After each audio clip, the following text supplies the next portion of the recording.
ओम शांति। ये बाबा की 20 तारीख की साकार मुरली है।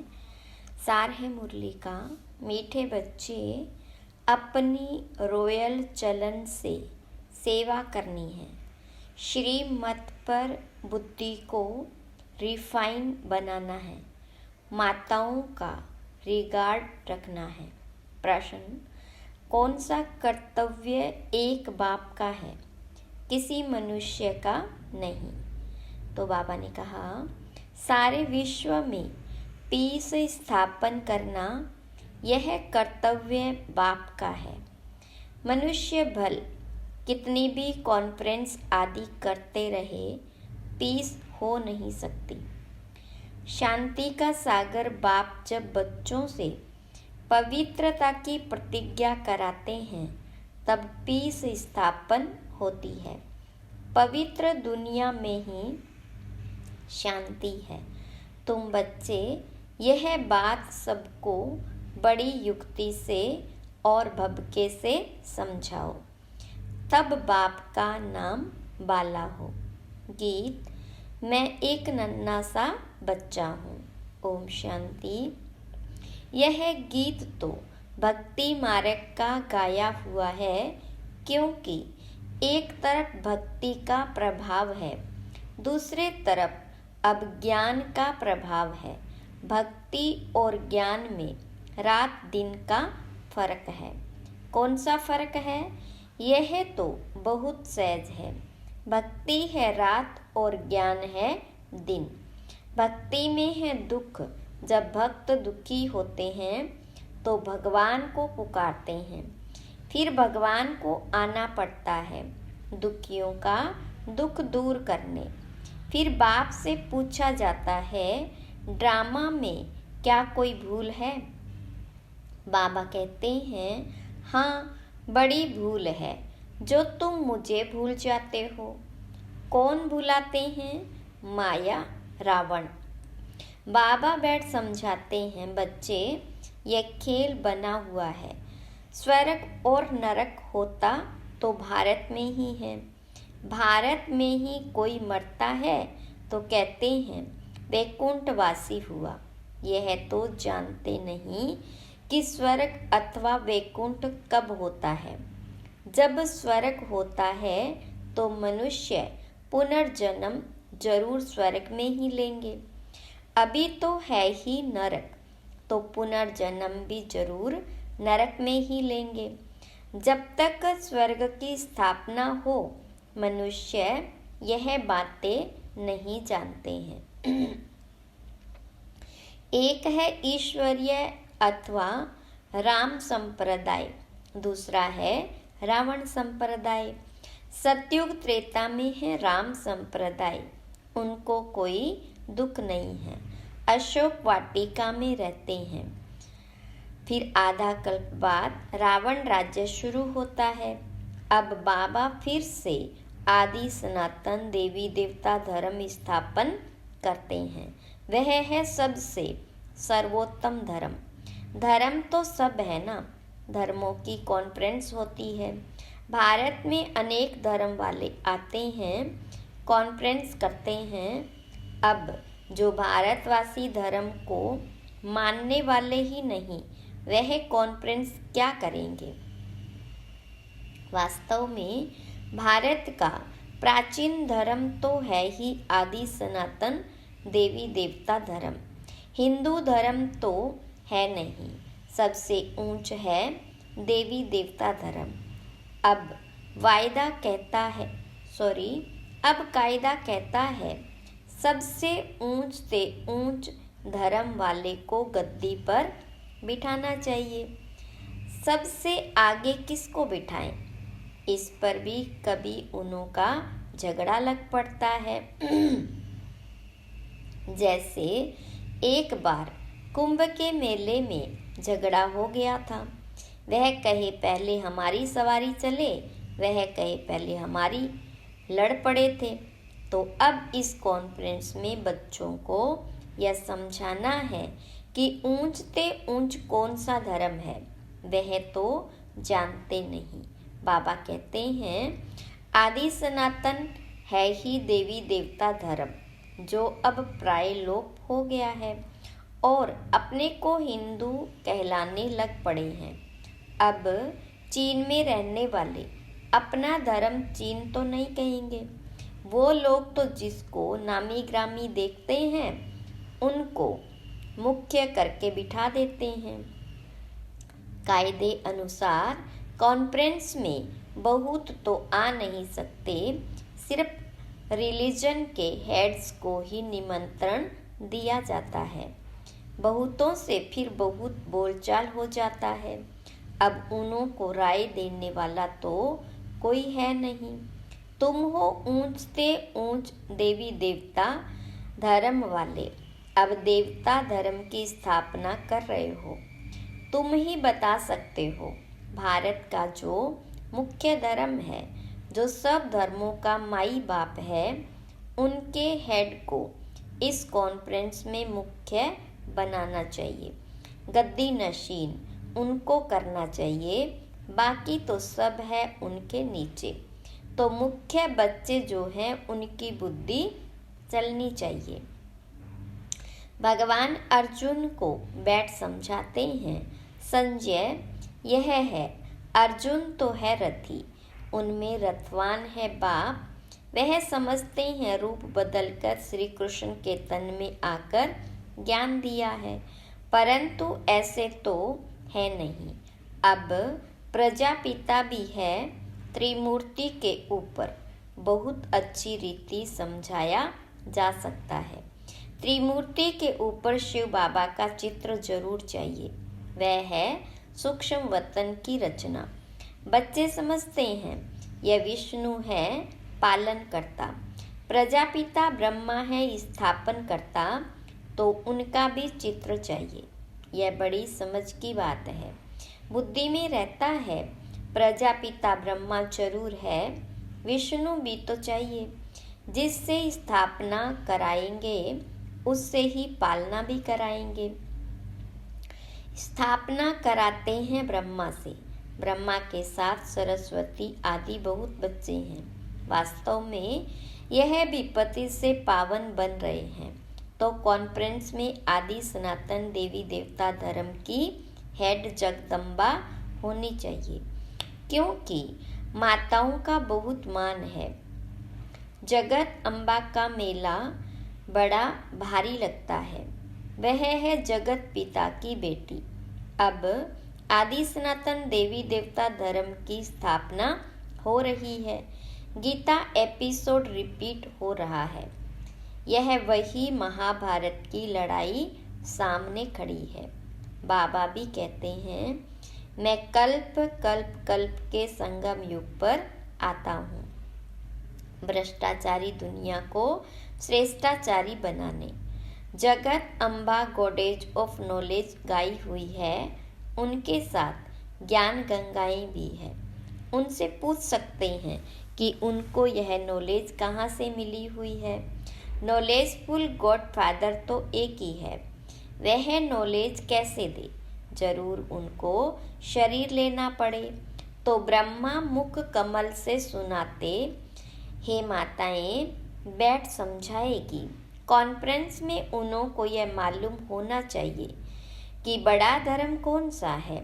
यह तो कोई समझते ही नहीं कि हम आदि सनातन देवी देवता धर्म के हैं।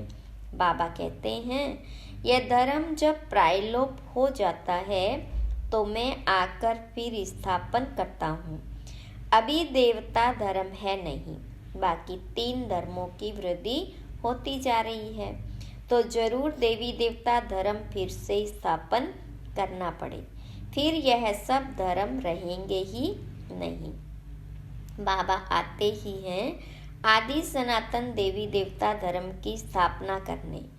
तुम बच्चियां ही बता सकती हो कि पीस कैसे स्थापन हो सकती है। शांति का सागर तो है ही परमपिता परमात्मा, तो पीस जरूर वही स्थापन करेंगे। ज्ञान का सागर, सुख का सागर वही है। गाते भी हैं पतित पावन आओ, आकर के भारत को पावन राम राज्य बनाओ। पीसफुल तो वही बनाएंगे। यह बाबा का ही कर्तव्य है। तुम उनकी मत पर चलने से श्रेष्ठ पद पाते हो। बाबा कहते हैं जो मेरे बनेंगे, राजयोग सीखेंगे और पवित्रता की प्रतिज्ञा करेंगे कि बाबा हम पवित्र बन 21 जन्मों का वर्षा लेंगे, वही मालिक बनेंगे, पति से पावन बनेंगे। पावन है लक्ष्मी नारायण सबसे ऊंच। फिर अभी पावन दुनिया की स्थापना हो रही है। तुम पीस के लिए कॉन्फ्रेंस कर रहे हो, परंतु मनुष्य थोड़े ही पीस करेंगे। यह तो शांति के सागर बाप का काम है। कॉन्फ्रेंस में बड़े आदमी आते हैं, बहुत मेंबर्स बनते हैं, तो उन्हों को राय भी देनी पड़े। फादर शोधसन शिव बाबा के पोत्रे ब्रह्मा के बच्चे हैं, गॉडेज ऑफ नॉलेज। उनको गॉड ने नॉलेज दी है। मनुष्य तो शास्त्रों की नॉलेज पढ़ते हैं। ऐसे भपके से समझाओ तो बड़ा मजा हो। युक्ति जरूर रचनी पड़ती है।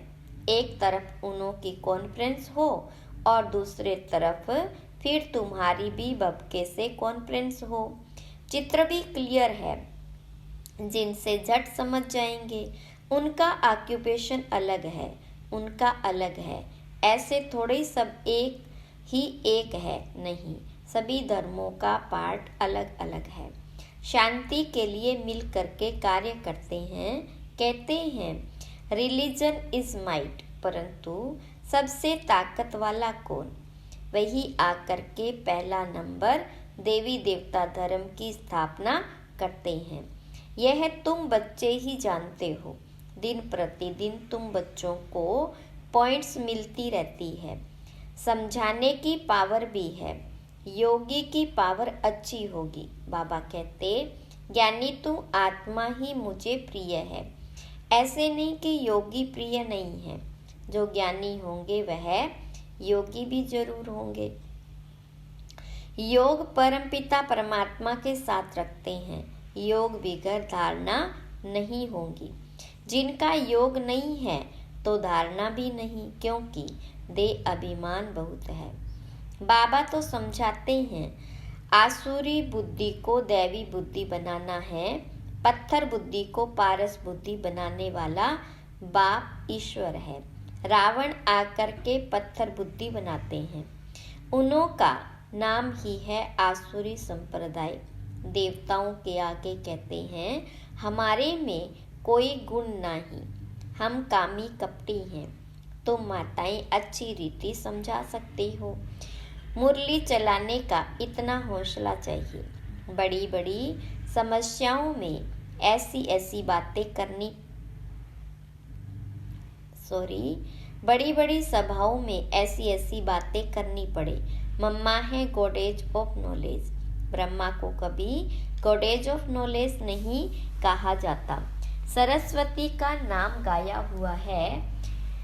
जिसका जो नाम है वही रखते हैं। माताओं का नाम बाला करना है।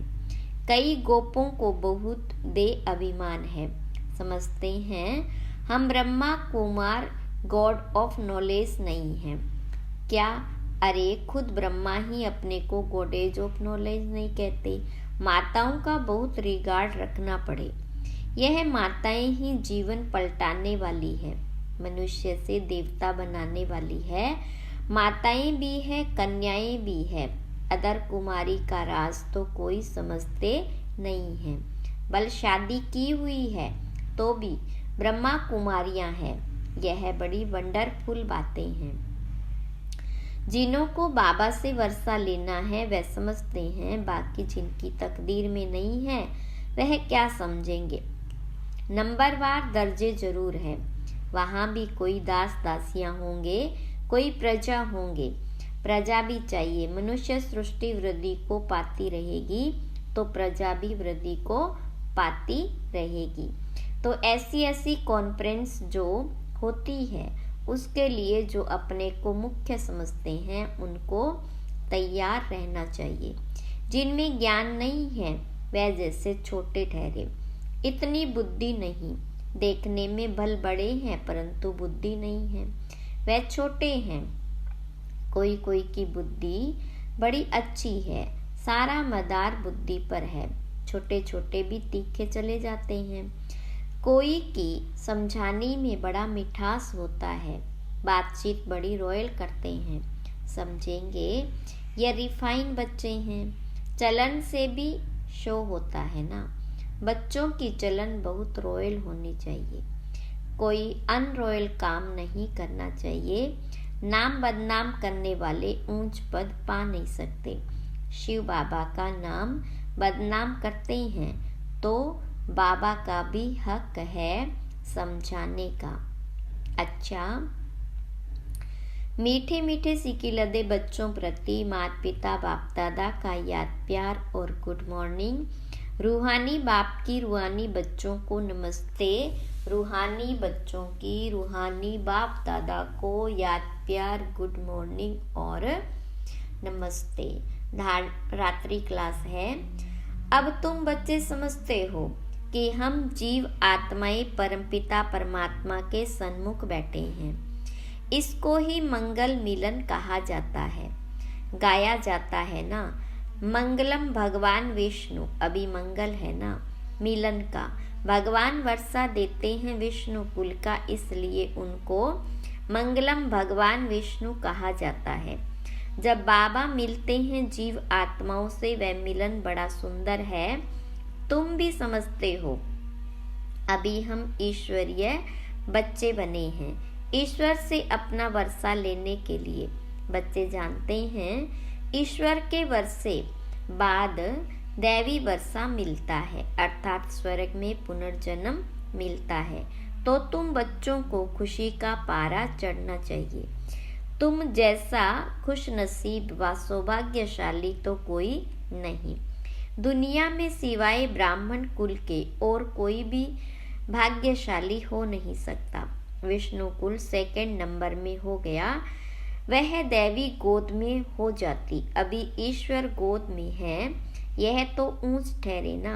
देलवाड़ा मंदिर ईश्वरीय गोद का मंदिर है, जैसे अम्बा के भी मंदिर है। वह इतना संगम युग का साक्षात्कार नहीं कराते। यह देलवाड़ा मंदिर संगम युग का साक्षात्कार कराता है। बच्चों को जितनी समझ है उतना और कोई मनुष्य मात्र को हो न सके। जितना तुम ब्राह्मणों को समझ है उतनी देवताओं को भी नहीं। तुम संगम युगी ब्राह्मण हो।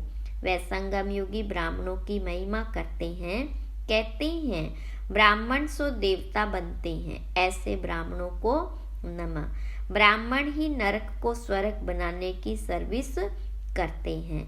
ऐसे बच्चों यानी ब्राह्मणों को नमस्ते करते हैं। अच्छा, गुड नाइट। धारणा के लिए मुख्य सार। पहली पॉइंट, बाप का प्रिय बनने के लिए ज्ञानी और योगी बनना है, देह अभिमान में नहीं आना है। दूसरी पॉइंट, मुरली चलाने का हौसला रखना है, अपनी चलन से बाप का शो करना है, बातचीत बड़े मिठास से करनी है।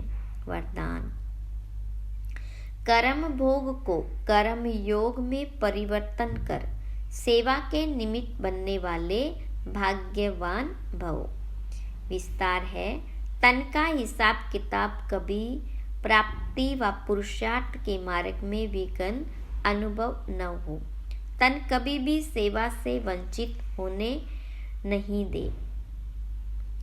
भाग्यवान आत्मा कर्म भोग के समय भी किसी न किसी प्रकार से सेवा के निमित्त बन जाती है। कर्म भोग चाहे छोटा हो या बड़ा, उसकी कहानी का विस्तार नहीं करो। उसे वर्णन करना माना समय और शक्ति व्यर्थ गवाना। योगी जीवन माना कर्म भोग को कर्म योग में परिवर्तन कर देना, यही है भाग्यवान की निशानी। स्लोगन, दृष्टि में रहम और शुभ भावना हो तो अभिमान व अपमान की दृष्टि समाप्त हो जाएगी। ओम शांति।